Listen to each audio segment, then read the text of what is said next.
Just this morning, crime scene investigators yet again at the home of Cindy and George Anthony, the grandparents of little Caylee Anthony, the 2-year-old now missing for almost 2 months, as there are even more mysterious comments coming from Caylee's grandmother, Cindy Anthony. Orlando Salinas following it all live in Orlando, Florida. Orly, you're there in front of the grandparents' home. What happened there this morning with CSI? Sure. Around 10:30 or so this morning, we're sitting out here and getting ready for another live shot. And out of nowhere, the Orange County Sheriff's Department has one of its CSI vans come in, and they pulled into the cul-de-sac over here. My left, your right at home.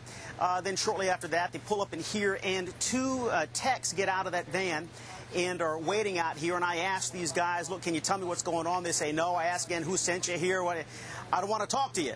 And I asked again, and of course they had nothing to say. A couple of minutes after that, George Anthony, the grandfather, pulls into his driveway in an unmarked police car. He's in the front seat, and I believe two other detectives got out of the car, I think that's right, and they took out a couple of what looked like empty evidence bags, got inside the house, Greg, closed the door. We waited about 10 minutes or so. They were in the backyard looking for something. They come out of there, Greg, a short while later, and it looked like they had two evidence bags, two large evidence bags. It doesn't look like they were cumbersome or heavy, but they walked out. The techs put it inside that van. George Anthony got back into that unmarked police car, takes off, and the CSI van takes off after them. We have no idea, Greg, what was in those bags, but I'm telling you, they weren't here very long, which leads me to think that they knew exactly where they were going, and they knew exactly what they were looking for. What it was, got no idea. Well, you know, the grandmother, Cindy Anthony and George Anthony, you know, they met with the FBI for about 6 hours. They were being questioned. She continues to make these rather cryptic comments that nobody can quite understand. Where is the family today? Well, I can say this much. They're not here at home. Kat Harrigan's telling me that the plan was today around 9 o'clock. 9 o'clock, our producer, the parents were supposed to meet for 3 hours with the FBI yesterday, 3 hours with Orange County Sheriff's folks themselves also yesterday. And today the plan was for the grandparents to make their way over to the Orange County Sheriff's Office and have a bit of a talk with them as well. Don't know if it was just something standard, let's talk again, or maybe it's a come to Jesus. But I can tell you this much. What's interesting is while those folks are over there having that discussion, supposedly, the CSI van shows up here.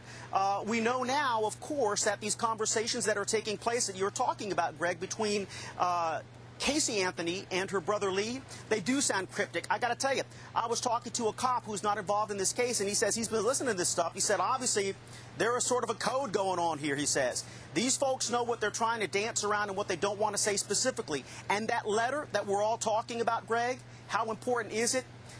It's pretty doggone important, according to this one cop. Whenever she finds time in between that, quote, rec time, hopefully she'll give you enough information. But as it stands now, Caylee's gone 6 weeks. Mom hasn't had her own come to Jesus just yet. CSI folks were here. They took 2 bags of evidence, 2 evidence bags, don't know what was in it, and then they took off again, Greg. Yeah.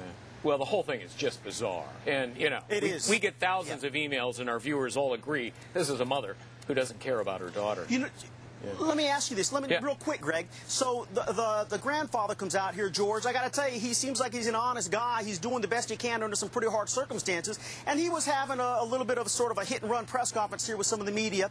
And, you know, we're asking him some questions, and sometimes they seem kind of softball. You feel bad for the guy. But I tell you, you're sitting there frustrated, and I said, look, tell me something. How can you expect America to want to get behind you and rally and help find your granddaughter when it seems like you guys are sort of holding back? You've got information, but you can't share it with...